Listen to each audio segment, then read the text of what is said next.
entrar de lleno al tema de esta noche, me gustaría hacer un repaso de lo que tiene que ver con la composición de la Biblia y sobre todo con lo que es la escritura de la palabra de Dios y la necesidad de que se haya hecho este documento tan importante para el cristianismo. Es bueno que nosotros sepamos que Dios quiere revelarse. Dios es el que quiere revelarse al ser humano. Dios es el que quiere darse a conocer. Y en su palabra el Señor ha dejado eso de manera clara. En Romanos 1:20 el Señor dice que las cosas invisibles de Dios, su eterno poder y deidad, se hacen claramente visibles por medio de la creación. O sea, en la creación Dios se revela. Pero Dios no se limitó a la creación para revelarse. Dios no se quedó solo en la creación. El Señor quiso hacer algo más. Y ese algo más tuvo que ver con la inspiración de hombres, de individuos, a través de quienes el Señor plasmó su voluntad.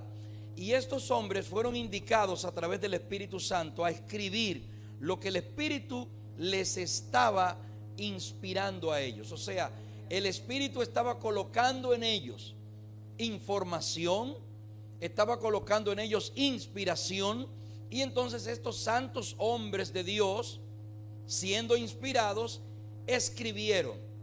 Y al escribir, nos legaron a nosotros, nos dieron lo que nosotros hoy tenemos como la Biblia, como la palabra de Dios. Es algo muy importante que usted y yo sepamos eso. Mucha gente ataca la palabra de Dios y la ataca desde la perspectiva que les estoy mencionando ahora. Usted ha escuchado a más de uno decir: la Biblia la escribieron los hombres. No tenga temor en decir: es verdad. Yo no tengo problema en aceptar esa realidad. La Biblia fue escrita, la misma palabra lo dice, por santos hombres de Dios. Ahí no hay problema con eso. Y déjenme decirles que para mí, en vez de ser un problema, yo lo veo como una gran bendición que Dios haya permitido que el ser humano, el mismo ser humano, participara de la expresión para el ser humano de su voluntad. Es algo bonito eso. Eso nos dice que tenemos un Dios que no es egoísta, que tenemos un Dios que nos da participación. Y Él pudo, porque Él es todopoderoso, Él pudo mandarnos un libro de allá mismo, escrito con su puño y letra, súper poderoso, que se pudiera leer en todos los idiomas, que usted lo pudiera percibir en cualquier idioma sin problema, porque Dios es todopoderoso, Él puede hacer eso. Pero Dios no lo hizo así. Dios lo hizo de una forma natural, de una forma que usted y yo no tengamos problemas para verlo, para aceptarlo, para compararlo, para estudiarlo. Y es bueno que usted sepa eso.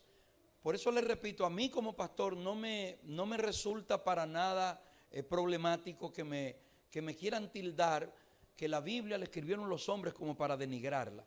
No, Dios inspiró a hombres para que escribieran. Y los santos hombres de Dios escribieron siendo inspirados por el Espíritu Santo. Así que no hay ningún problema en eso. Muy bien, entonces la palabra de Dios es el resultado entonces de la inspiración del Espíritu Santo y de la, digamos, vivencia de un individuo en algún momento específico. Dios aprovecha cada circunstancia en la vida del individuo que escribe, y eso provoca que entonces su escritura se convierta en un documento de carácter sagrado, de carácter sacro. Y cada una de las escrituras ha pasado por un proceso bien interesante, un proceso de redacción, un proceso de copiado, un proceso que dio como resultado el libro que usted y yo tenemos hoy. Lo interesante es que cuando usted va al libro, o más bien al escrito original de la Biblia, usted se va a encontrar con que ese escrito original es el mismo en todos los originales. en todos los principales de donde se sacan las copias. Cuando usted va al hebreo, el hebreo dice Bereshit Barak Elohim. ¿Cuándo comienza? Génesis 1:1. En todas las Biblias. Ahí no hay problema. Pero no todos hablamos hebreo. Y entonces ahí comienza la situación, ¿verdad? Ahí comienza la situación. Cuando de repente comenzamos a hacer las traducciones y queremos interpretar, y entonces esa interpretación puede ser, digamos, mal hecha. Eso puede ocurrir, y hay ejemplos que yo le puedo presentar en la palabra al respecto.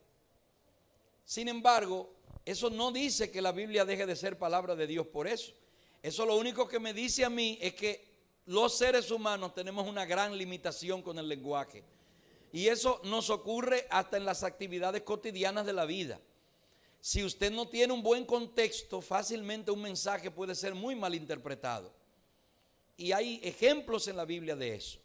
Y como me toca esta noche tocar el tema del Nuevo Testamento, a mí me gustaría que usted sepa que el Nuevo Testamento es la parte de la Biblia más difícil de usted poder, vamos a decir, correlacionarla con los originales, a pesar de ser la más nueva de la Biblia. O sea, el Nuevo Testamento es la parte más nueva de la Biblia que se escribió.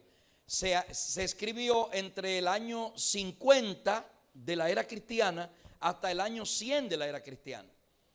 En ese lapso de 50 años se escribieron todos los documentos que están en el canon del Nuevo Testamento.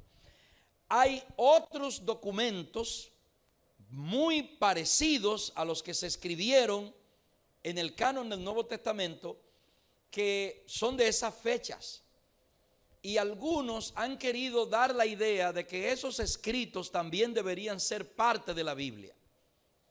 Sin embargo, la razón por la que no se permite que esos documentos sean parte de la Biblia o del Nuevo Testamento es porque hay algunas características en el canon que deben cumplirse para que pueda decirse esto puede estar en la Biblia, esto no. Y voy a aclarar bien eso. Para darles una idea, hay un evangelio de Judas. Judas escribió un evangelio. El detalle es que el evangelio que Judas escribió es un evangelio que no cumple con la armonía que tienen todos los demás evangelios. Por ejemplo, y yo sé que muchos de ustedes han oído hablar, y los amigos que nos escuchan a través de las redes también, han oído hablar de este evangelio de Judas, sobre todo por la famosa novela de Dan Brown, ese escritor norteamericano que hizo una novela sobre ese evangelio, sobre el evangelio de Judas, donde él habla sobre un supuesto matrimonio de Jesús con María Magdalena. O sea, ningún otro documento histórico da aval de eso, sobre todo de los escritos anteriores de la Biblia, de los otros evangelios. Si por ahí apareciera otro evangelio que dijera algo así, entonces ya la cosa comenzaría uno a dudar. Pero no existe. Entonces, ¿y a qué obedece, pastor, entonces que hayan esos escritos por ahí del Nuevo Testamento? Bueno, imagínense, en esa época, al igual que ahora, todo el mundo quería ser famoso. Y a la gente le ha gustado siempre ser famoso. Así que en esa época los discípulos, los apóstoles, escribieron, la mayoría de ellos.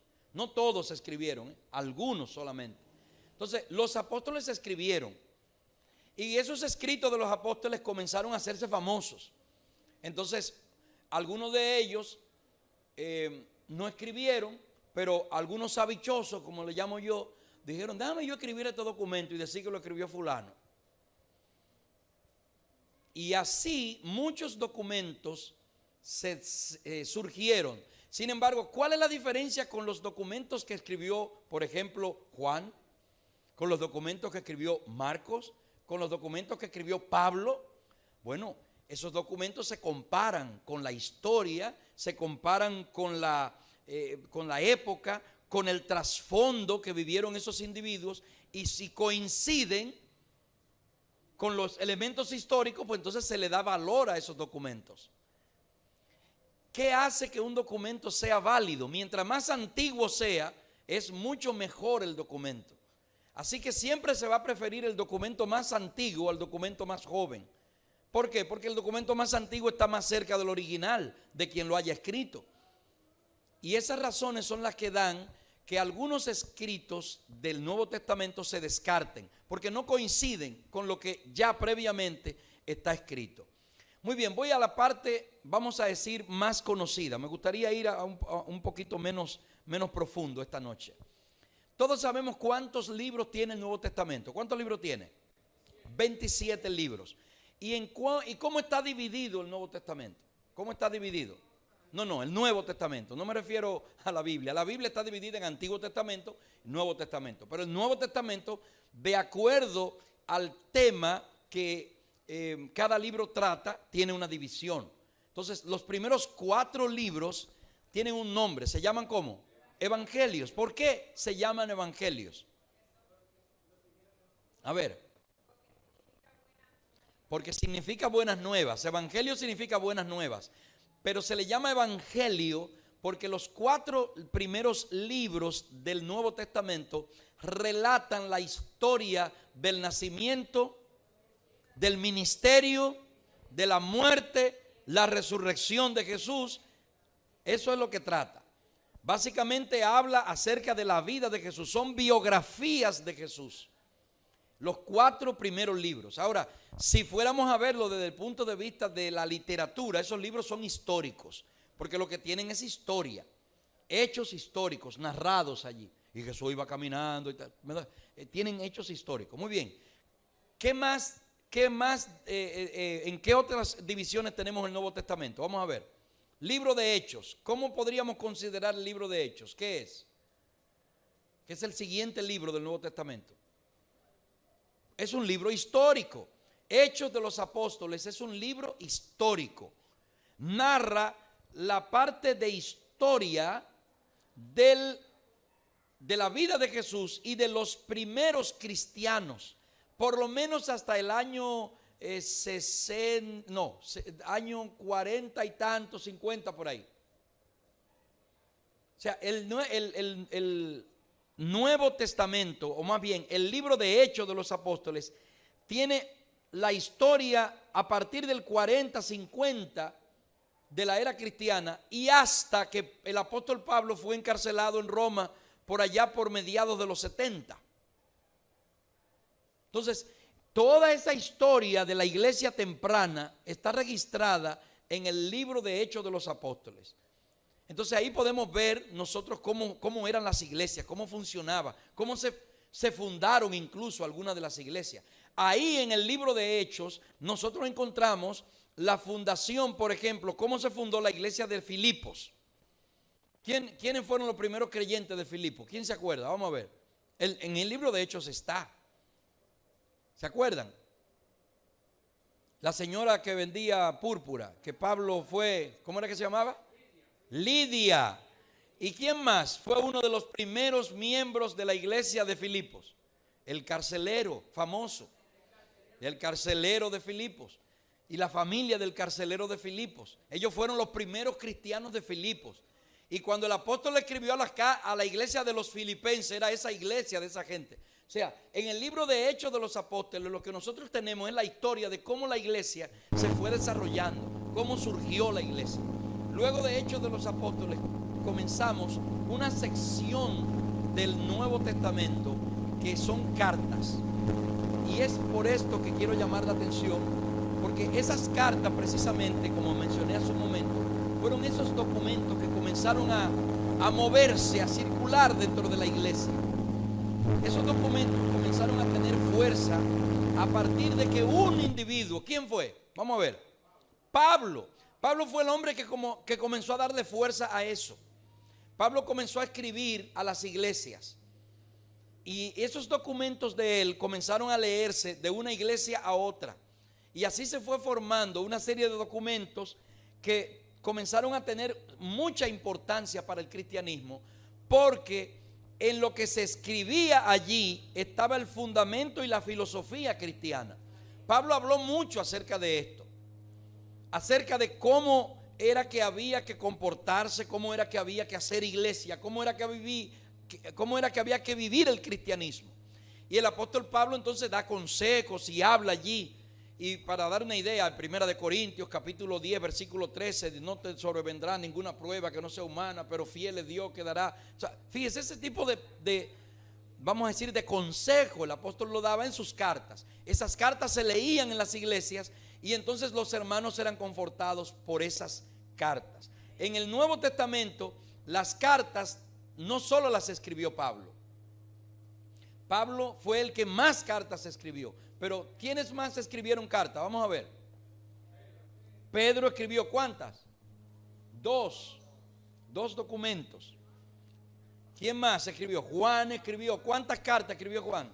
3. Y Juan escribió, además de las 3 cartas, también escribió ¿qué cosa? El libro de Apocalipsis. El libro de Apocalipsis, que es el libro profético del Nuevo Testamento. Es el libro profético del Nuevo Testamento. ¿Quién más escribió cartas? ¿Quién más? Santiago escribió. ¿Cuántas cartas escribió Santiago? Una carta. ¿Quién más escribió? Judas escribió una carta. Pero ese Judas es Judas Tadeo, no Judas Iscariote. Acuérdense que habían varios Judas, ¿verdad? Y este Judas es Judas Tadeo, el que escribió esa carta, la carta universal. Es bueno que sepamos que las cartas se pueden definir dependiendo de a quién iban dirigidas. Por ejemplo, el apóstol Pablo escribió cartas dirigidas a las iglesias. Por ejemplo, ¿cuál fue la primera carta la primera carta del Nuevo Testamento que aparece después de Hechos? ¿Cuál es? Romanos. ¿A quién se le escribió Pablo? A los romanos. Ok, eso suena así como muy amplio. Si yo digo que Pablo le escribió eso a los romanos, pues se lo escribió a todos los romanos. Pero no fue a todos los romanos que él le escribió esa carta. A los cristianos romanos. A la iglesia cristiana que estaba ¿dónde? En Roma. Entonces es bueno que usted sepa eso. De paso, para mí ese documento, que es la carta del apóstol Pablo a los romanos, para mí es uno de los documentos más importantes que existe sobre el cristianismo en este tiempo. Mire, la Biblia entera se desaparece y queda la carta a los romanos y el evangelio no se pierde. Porque el apóstol Pablo en esa carta a los romanos nos presenta un verdadero resumen del plan de salvación. Nos presenta un asunto, mire, bien definido. Ahí es que yo aprendo realmente cómo es que se alcanza la salvación. Es ahí donde el apóstol Pablo dice: yo no me avergüenzo del evangelio porque es poder de Dios para justicia a todo aquel que cree. Y ahí es que el apóstol Pablo dice que el justo vivirá por la fe. Ahí es que el apóstol Pablo dice que el fin de la ley, el propósito de la ley es Cristo, conducirnos a Cristo. O sea, un documento muy importante, el libro de Romanos. El libro de Romanos, o la carta a los romanos, esta carta es la más extensa. De hecho, las cartas en el Nuevo Testamento no están en orden cronológico, de que esta fue la primera que se escribió, la segunda, la tercera, no. El Nuevo Testamento, de hecho, no está escrito en orden cronológico, o más bien, no está escrito, no está colocado en el canon en orden cronológico. O sea, no está de que Mateo fue el primer evangelio que se escribió y después Marcos, no. Posiblemente sea al revés. El primer evangelio que se escribió fue el de Marcos. Y así, de hecho, el último de los libros del Nuevo Testamento que se escribió no fue Apocalipsis, fue el evangelio de Juan. Interesante, son detalles que uno, pero mira, está en el cuarto lugar aquí. Entonces, el apóstol Pablo escribió Romanos, y el libro, en la carta a los romanos, el orden en que están las cartas en el Nuevo Testamento no es por la fecha en que se escribieron, sino por el tamaño de la carta. La carta a los romanos es la carta más larga que hay en el Nuevo Testamento. ¿Cuántos capítulos tiene? No. No, 16 capítulos.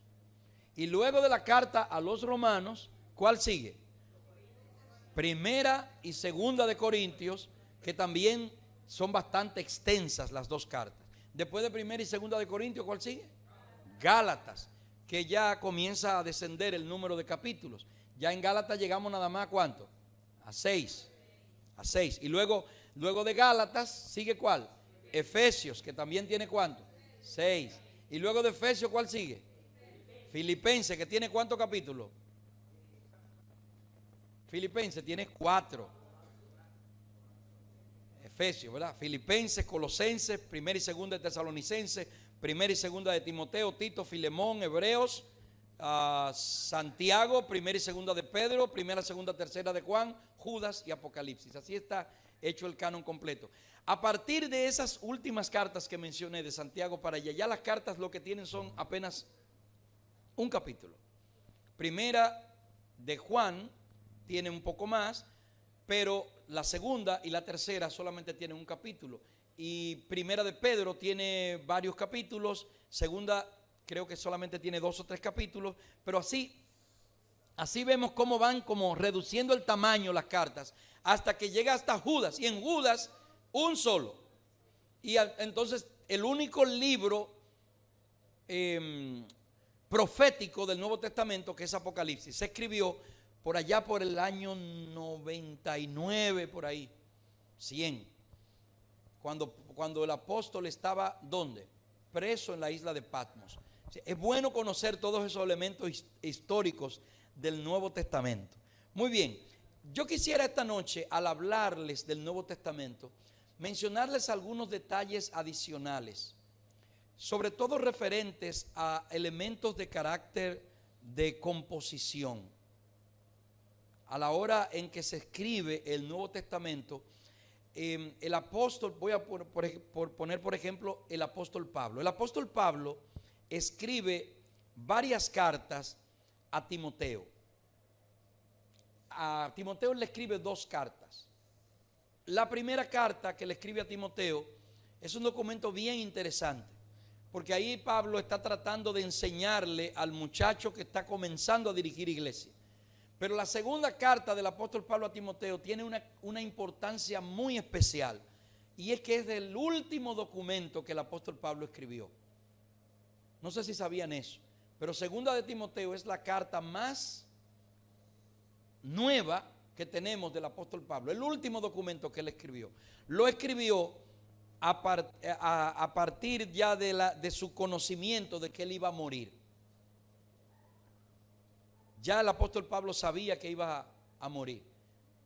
Y por eso él escribe en segunda de Timoteo diciendo: he peleado la buena batalla, he acabado la carrera, por lo tanto me está reservada la corona de justicia, la cual me dará el Señor. Y no solo a mí, dice Pablo, sino a todos los que aman, ¿qué cosa? Su venida. Muy bien.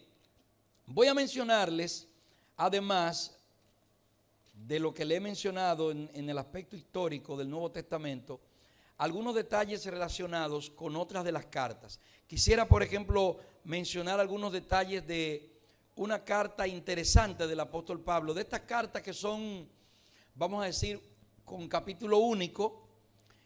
Es la carta del apóstol Pablo a Filemón. Vayan conmigo ahí. Eso es una carta interesante, la de Filemón.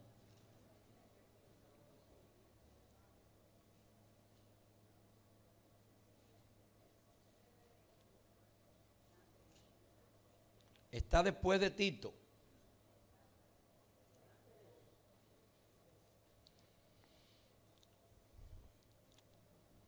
De todas las cartas que Pablo escribió, esa es la más corta.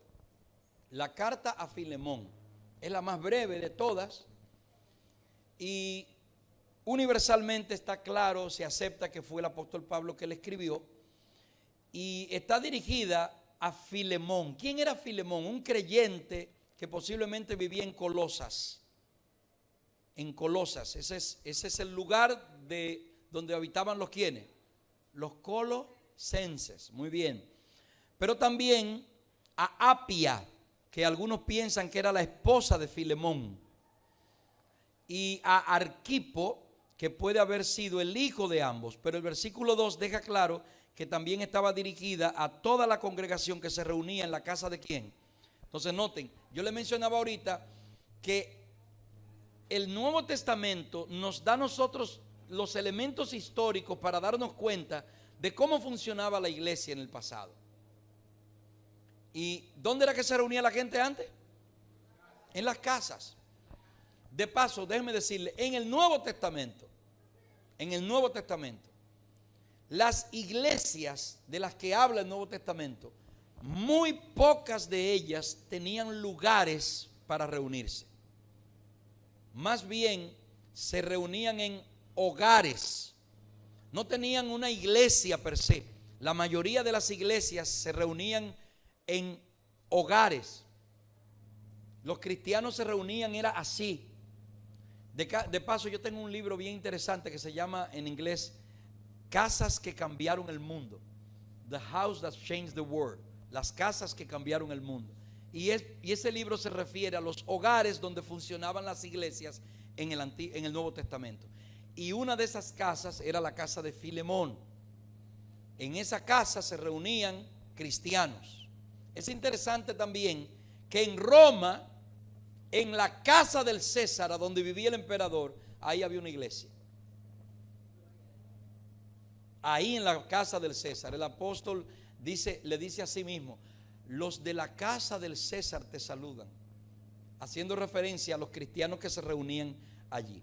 Muy bien, esta noche quisiera, además, al mencionarles algunos aspectos del Nuevo Testamento, decirles a ustedes, mis hermanos, la importancia que tiene para nosotros el estudiar con profundidad los libros del Nuevo Testamento, o las cartas, los evangelios y el Apocalipsis. De paso, el Apocalipsis, que es el tema que vamos a ver el próximo sábado, el Apocalipsis es un libro interesantísimo por la manera en que está compuesto, por la manera en que está escrito. Es un libro fascinante.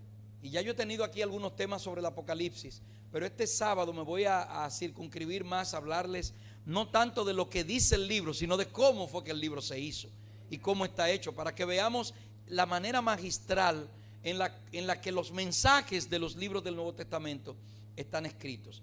Hay de por sí elementos muy particulares y especiales. El tema principal del Nuevo Testamento es la venida de Cristo. En el Nuevo Testamento de eso es que más se habla, de la venida de Cristo. Uno de los siguientes temas importantes son las finanzas. En el Nuevo Testamento se habla mucho de finanzas, de principios financieros. Se habla de cómo invertir. Es interesante, Jesús utiliza muchos elementos relacionados con finanzas. De paso, hay una parte del Nuevo Testamento donde se presenta el Evangelio a través de una ilustración interesante que tiene que ver más con números de lo que nosotros pensamos. Y es precisamente la parábola del sembrador. Ustedes han escuchado la parábola del sembrador, ¿no? La han leído, que está en Mateo capítulo 13. Allí en la parábola del sembrador, Jesús dice: el sembrador salió a sembrar y parte de la semilla cayó ¿dónde? ¿Cayó dónde? En el camino. Parte de la semilla cayó ¿dónde? Entre pedregales.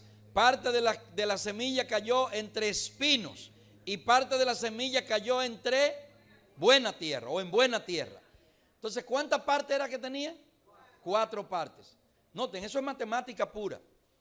Matemática pura. Los matemáticos que están viendo por las redes se van a sorprender tal vez de verlo de esta perspectiva. Pero noten, el universo al que le tenemos que predicar está dividido en 4 partes, el 100%. Cada parte es un 25%. Entonces el Señor dice que cuando salimos a predicar, al 100% que le predicamos, hay un 75% que posiblemente no le va a hacer caso a lo que le digamos. Y que solo un 25% hará caso, nos oirá, recibirá la palabra. Pero noten, de los que la reciben, dice la misma parábola del sembrador, que los que la reciben con gozo y dan fruto. Pero dice que da fruto ¿cómo? A 30, a 60 y a 100 por uno. O sea, noten, aún los que reciben la palabra, de ese universo está dividido en tres partes. Yo puedo verla seccionado en tres. Hay un grupo que será más o menos, un grupo mejorcito, pero solamente un 33% de ese 25% recibe la palabra con gozo. Noten, eso está en el Nuevo Testamento. Y son elementos que nosotros tenemos que aprender a verlos así, al escudriñar. Y uno dice, wow, cuando yo predico, mira qué interesante. Yo voy y predico el evangelio, pero yo tengo que tener conciencia de que cuando predico, el evangelio le va a llegar a una parte. Entonces, esos elementos están allí, intrínsecos en el Nuevo Testamento. Me gusta también ver el Nuevo Testamento desde la perspectiva, como mencioné hace un momento, de la composición, con el hecho de que muchos tal vez no saben que hay partes del Nuevo Testamento que no fueron escritas directamente por los autores. Y voy a mencionar un caso particular, o por lo menos el único que puedo mencionar en este momento que me viene a la mente es Pablo. Pablo escribió 1 Corintios 13.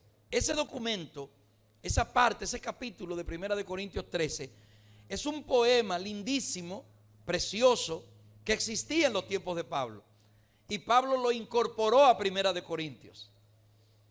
Y algunos dirán, pues entonces eso no es palabra de Dios, porque eso estaba ya ahí antes.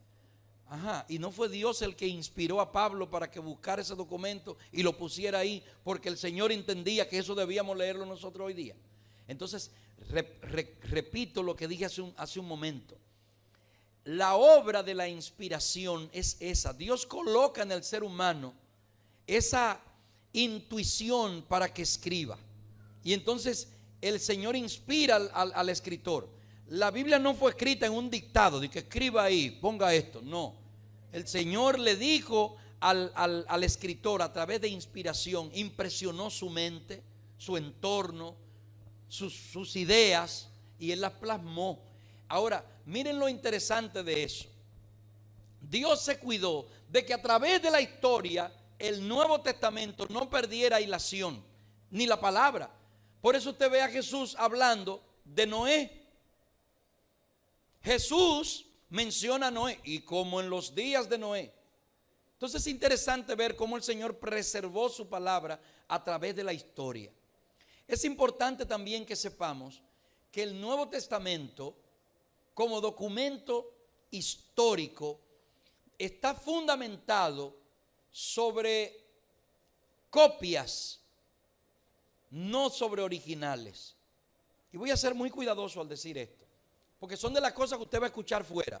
No, que mira, que eso es una copia, que ya no hay originales. Mire, de la Biblia, originales no hay, ya desde hace muchísimos años. Es imposible que haya un original. Pero ahí es que está la belleza de la palabra de Dios. Le voy a explicar por qué. Note, el Antiguo Testamento, que es con lo que puedo darle más, un mejor ejemplo. El Antiguo Testamento,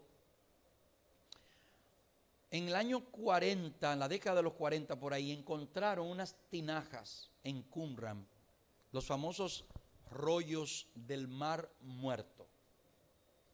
Unas tinajas, y adentro de esas tinajas habían unos pergaminos que databan de varios siglos, varios siglos atrás. Y adentro de esas tinajas estaban unos pergaminos.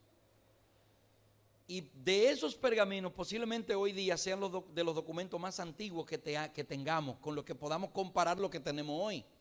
O sea, mire qué interesante, que aparezca un libro bien viejo, de lo que tengamos todavía copias nuevos aquí. Voy a poner un ejemplo de cómo funcionaría eso. De los libros más famosos que yo conozco en Dominicana está La Mañosa de Juan Bosch. Imagínense que por ahí encontremos en una tinaja viejo unos manuscritos de don Juan Bosch, de cuando él escribió La Mañosa. Y lo encontremos por ahí en una tinaja viejo. ¿Sabe lo interesante que sería ver cuando él escribió esos manuscritos y compararlo con el libro que está impreso hoy día para ver si dice lo mismo? Sería interesante eso, ¿verdad? Bueno, pues eso pasó con la Biblia y ha pasado muchas veces. Se encuentran manuscritos antiguos, pero yo quisiera que ustedes vean, qué pena que no pude traer a algunas imágenes. Son pedacititos, cositas, cuadritos apenas de esos pergaminos que aparecen. Y cuando usted agarra eso y lo compara con lo que está escrito, y usted ve que está igualito, que no ha perdido ni una jota ni una tilde. Le voy a poner un ejemplo. Isaías. Esa parte de Isaías, uno de los manuscritos que se encontraron en el Mar Muerto es un pedazo de Isaías. El pedazo que dice: y como cordero fue llevado al matadero, y como oveja delante de sus trasquiladores no enmudeció y no abrió su boca. Igualito. Un documento que tiene cientos y cientos y cientos de años de antigüedad. Usted lo compara con lo que tenemos nosotros hoy día y es lo mismo que dice. ¿Quién se ha encargado de preservar eso? El Señor. El Señor ha permitido que su palabra permanezca hasta el día de hoy. Yo tuve hace unos años una linda experiencia. Por allá por el año 2006, tuve la oportunidad de visitar junto al pastor Vladimir Polanco un museo que hay en una ciudad del condado de Los Ángeles, en Estados Unidos, que se llama Huntington, el museo de Huntington Park. Ese museo tiene, dentro del museo, tiene una pieza de las más valiosas que hay en el mundo. Le voy a decir de qué se trata. Es una Biblia. Esa Biblia es una Biblia Gutenberg. ¿Qué es una Biblia Gutenberg, pastor?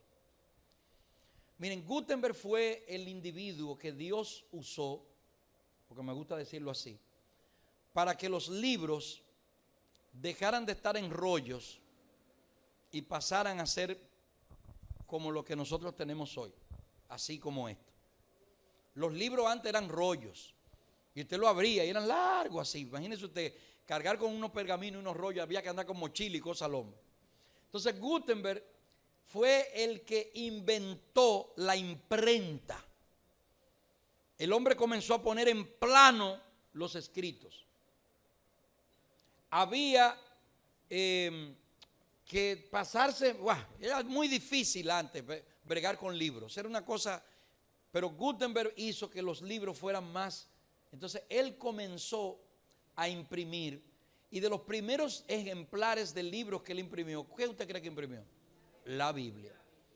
Gutenberg imprimió 125 Biblias. 125. Miren, en la Edad Media, esas Biblias Gutenberg, la mayoría de ellas fueron quemadas. La mayoría. Porque se consideraban documentos heréticos. Y fueron quemadas esas Biblias.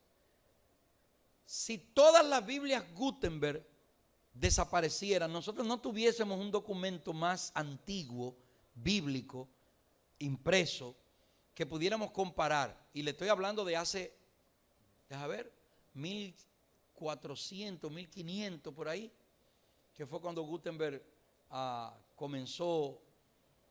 ¿Cuántos años hace de eso? Del 1500 para acá. Son casi 1000 años. Entonces, mire, Gutenberg, se quemaron todas esas Biblias, la gran mayoría de ellas, y el Señor permitió que 15 de esas Biblias todavía permanezcan. Cada una de esas Biblias está repartida en diferentes museos en el mundo. Y tuve la oportunidad de yo ver, yo hasta le tomé fotos y tengo fotos de esa Biblia. Esa Biblia de Gutenberg, la tienen metida en un escaparate a prueba de bala y todas esas cosas para que no se la vayan a robar. Estaba valorada cuando yo fui en 125 millones de pesos dominicanos. Ese documento. O sea, el valor que tiene monetario al día de hoy, 125 millones de pesos. Alrededor de unos, creo que son 15 millones, algo por el estilo de la moneda del lugar donde vi. Pero es bien interesante el saber eso, ese documento, esa Biblia. Y usted ve esa Biblia Gutenberg escrita en alemán, porque era el lenguaje, la lengua en que hablaba Gutenberg, ¿no? Entonces, miren, es muy importante que nosotros sepamos que los documentos de, digamos, base del Nuevo Testamento y de la Biblia están ahí para uno hacer referencia a ellos. Quiero finalizar esta noche diciéndole lo siguiente, mi hermano. La Biblia dice en Apocalipsis 1:3 que nosotros tenemos que leer, que tenemos que escuchar y que tenemos que practicar la palabra. Bienaventurados los que leen, bienaventurados los que oyen, bienaventurados los que hacen, los que practican lo que dice la palabra. El Nuevo Testamento en Juan capítulo 17 nos dice claramente allí el Señor que la palabra de Dios es la que nos santifica. Santifícalos en tu verdad, tu palabra es la verdad. Y nosotros escudriñamos la Biblia con el propósito de ¿qué cosa? De encontrar vida eterna. Así que es muy importante que nosotros entendamos esto.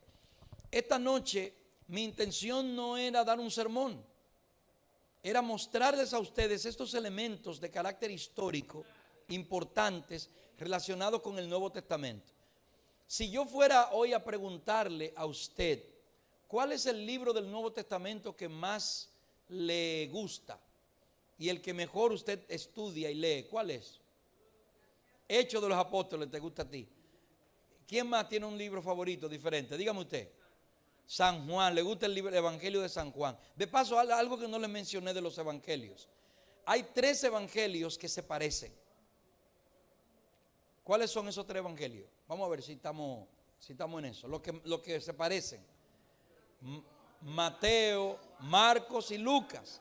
Esos 3 evangelios tienen un nombre, se llaman evangelios, oiga la palabra, sinópticos. Significa que están en hilación, que se relacionan el uno con el otro, tienen las mismas historias y todo eso. Juan es un evangelio un poco diferente, porque tiene algunas historias que solo las cuenta Juan. ¿Y a qué se debe eso? Además de que Juan fue el mismo que la vivió, la diferencia también tiene que ver mucho con el hecho de que Juan fue el último de los evangelios que se escribió. Y Juan coherentemente dijo, bueno, ya de esto hablaron, déjame yo hablar de lo que no han hablado. Es algo más lógico. Y eso me ayuda a mí a entender la razón por la que hay 4 evangelios. Fíjese, la forma en la que están escritos esos evangelios es para que usted compare. Algunos de los evangelios dicen cosas que otros las detallan más. De paso le menciono un detalle. En el evangelio de Mateo, el evangelista habla de cuántos endemoniados gadarenos. De paso, ¿cuántos endemoniados gadarenos eran? ¿1 o 2? Eran dos. Pero hay un evangelio que menciona uno solo. ¿Verdad que sí? Pero realmente eran 2. ¿Por qué entonces hay un evangelio que menciona uno solo? Eso obedece al estilo literario de cómo escriben los hebreos. El estilo literario le da énfasis a los que accionan, o sea, a los que ejecutan la acción. Entonces, es muy probable que solo uno de los 2 endemoniados haya sido el que haya hablado, el que haya interactuado con Jesús. Y por eso un evangelista lo menciona y no menciona al otro. Pero cuando el escritor bíblico está tomando en cuenta la acción, al que habla, al que se relaciona, es al que menciona. No le da tanto crédito al que se queda calladito y no dice nada. Y por esa razón usted ve algunos detalles. Otro detalle que se puede ver en los evangelios, relacionado con, podríamos decir, pequeñas diferencias. La hija de Jairo y la mujer del flujo de sangre. En esa historia se dan 2 casos. Hay un evangelista que dice que cuando Jairo fue a hablar con Jesús, la hija estaba enferma. y otro dice que estaba ¿cómo? Muerta. ¿Cómo era que estaba realmente? ¿Estaba enferma o estaba muerta? No, esa estaba enferma. Lo que pasa es que uno de los evangelistas, en este caso Mateo, no estaba cuando pasó esa historia, a él se la contaron. Y entonces como a él se la contaron, él contó a partir de lo que le contaron. Y la muchacha se murió, no le dieron detalles. ¿Quién de los evangelistas es cuidadoso de los detalles? ¿Y por qué sabemos eso? ¿Por qué? Más que simplemente porque fuera un doctor de la ley, porque él mismo lo dice. Él mismo dice en el capítulo 1 del libro que él, después de haber investigado las cosas, o sea, Lucas no hizo un evangelio meramente. Lucas escribió, como dice nuestra hermana Isidra, un documento de investigación. Es como si hubiese sido un dossier de los hechos que ocurrieron, que él le está mandando a un intelectual amigo de él también, que se llamaba ¿cómo? Teófilo.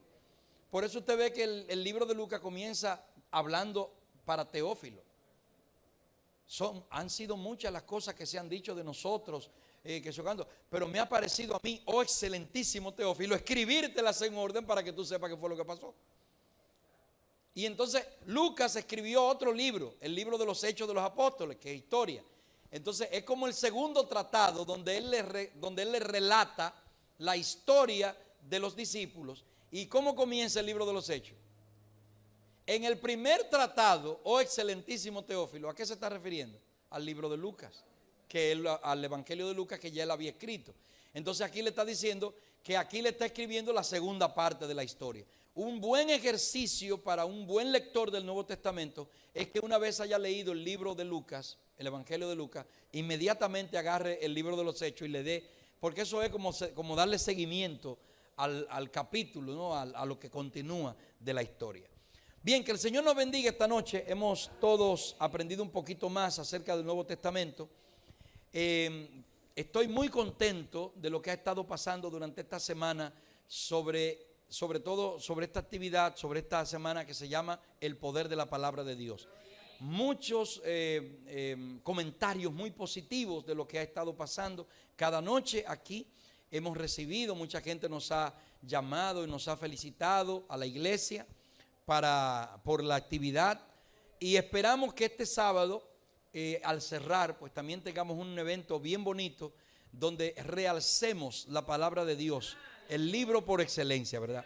¿Qué le parece si estamos de pie y culminamos esta noche por la gracia de nuestro Dios? Padre nuestro que estás en los cielos, te alabamos, te damos gracias y te bendecimos, porque nos diste la oportunidad esta noche de poder comprender y apreciar un poco más tu palabra y sobre todo el Nuevo Testamento. Ayúdanos cada día a que podamos escudriñar en tu palabra tu voluntad y que podamos poner en práctica las enseñanzas en ella escritas. En el nombre de Jesús, amén. Que Dios les bendiga.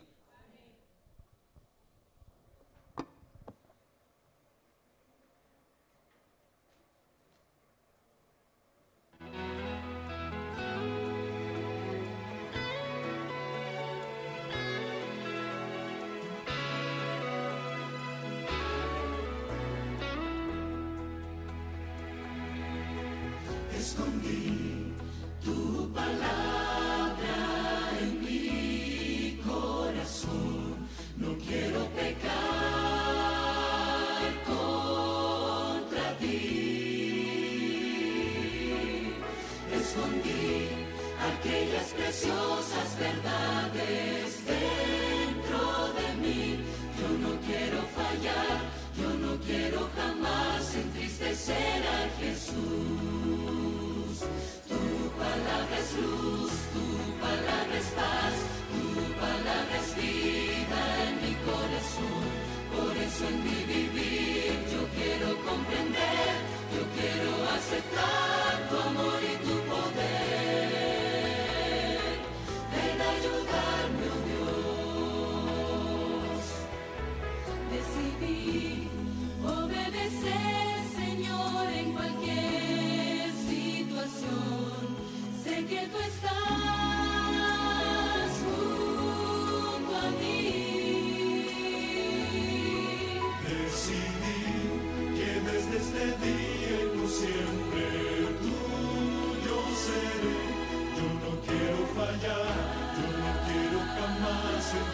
será Jesús.